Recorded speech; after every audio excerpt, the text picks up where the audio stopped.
আমরা সরকারের নির্লিপ্ততায় আইনশৃঙ্খলা পরিস্থিতির যে অবনতি হয়েছে সেই প্রতিবাদে আমরা আজকে মুন্সিগঞ্জ জেলা যুবদলের পক্ষ থেকে বিক্ষোভ মিছিলটি করেছি। আর গতকাল গোপালগঞ্জে যে ঘটনাটি ঘটেছে এনসিপির উপরে আমরা তার তীব্র নিন্দা ও প্রতিবাদ জানাই।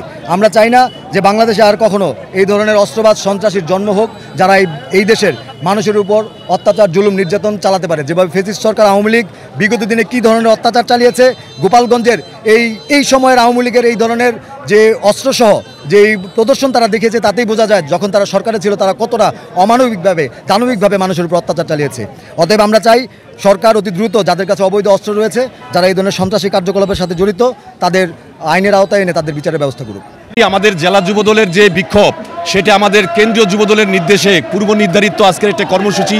সেই কর্মসূচিটি এই জন্য দেওয়া হয়েছে যে পতিত স্বৈরাচার শেখ হাসিনা ইতিমধ্যে আপনারা জানেন সে ভারত গিয়ে বিভিন্নভাবে বিভিন্ন কায়দায় আমাদেরকে ষড়যন্ত্র করছে। শুধু তাই নয়, আপনারা দেখবেন ক্ষুদ্র ক্ষুদ্র কিছু সংগঠনকে তারা নিয়ে নামমাত্র তাদের দল তাদেরকে নিয়ে সে বিভিন্নভাবে বিভিন্ন জায়গায় করতেছে।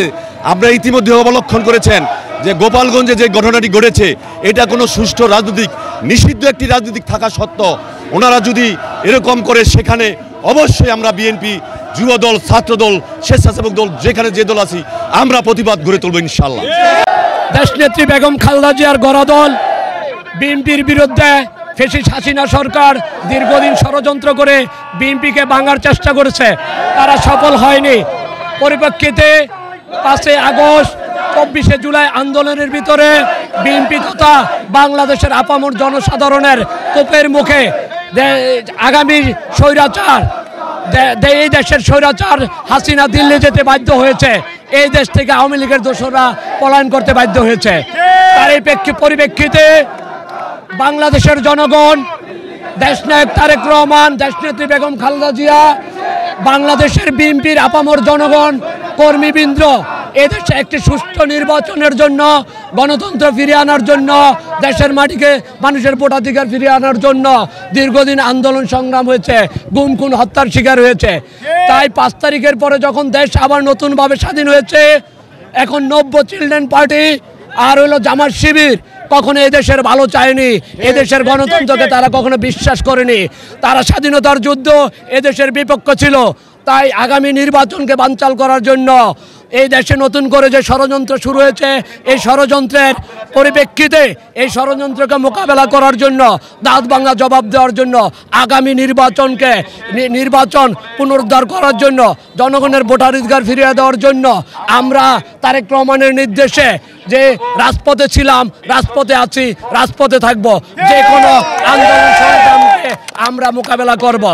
আর যারা ইসলামকে ব্যবহার করে, ইসলামকে পুঁজি করে এদেশে একটি মৌলবাদী দেশ হিসাবে প্রতিষ্ঠা করতে চায়, তাদেরকে হুঁশিয়ার করে বলতেছি আপনারা সাবধান হয়ে যান। কারণ আপনারা জানেন আপনাদের অস্তিত্বের দৌড় কতটুক। দেশনায়ক তারেক রহমান যখনই নির্দেশ দিবেন, আমরা মুন্সিগঞ্জ সদর উপজেলা যুবদল আলহাজ মহিউদ্দিন সাহেবের নেতৃত্বে মাঠে থেকে অতীতে যেমন ফ্যাসিস্টকে প্রতিহত করছি, ইনশাল্লাহ আগামীতে প্রতিহত করব।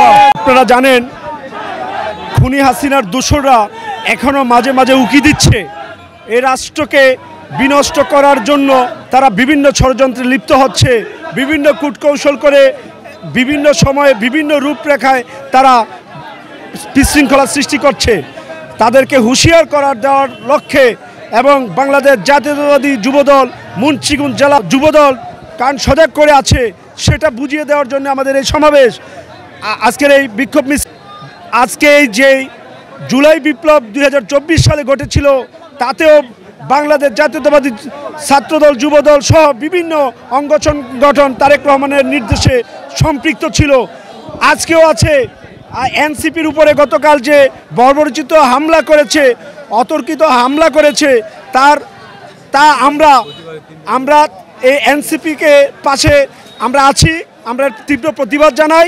এবং পরবর্তীতে যদি আওয়ামী সন্ত্রাস বাহিনী আরও কোনো ষড়যন্ত্র বা কোনো সন্ত্রাসী হামলা করার চেষ্টা করে, তার দাঁত ভাঙা জবাব আমরা মুন্সিগঞ্জ জেলার নেতৃত্বে দিব ইনশাআল্লাহ।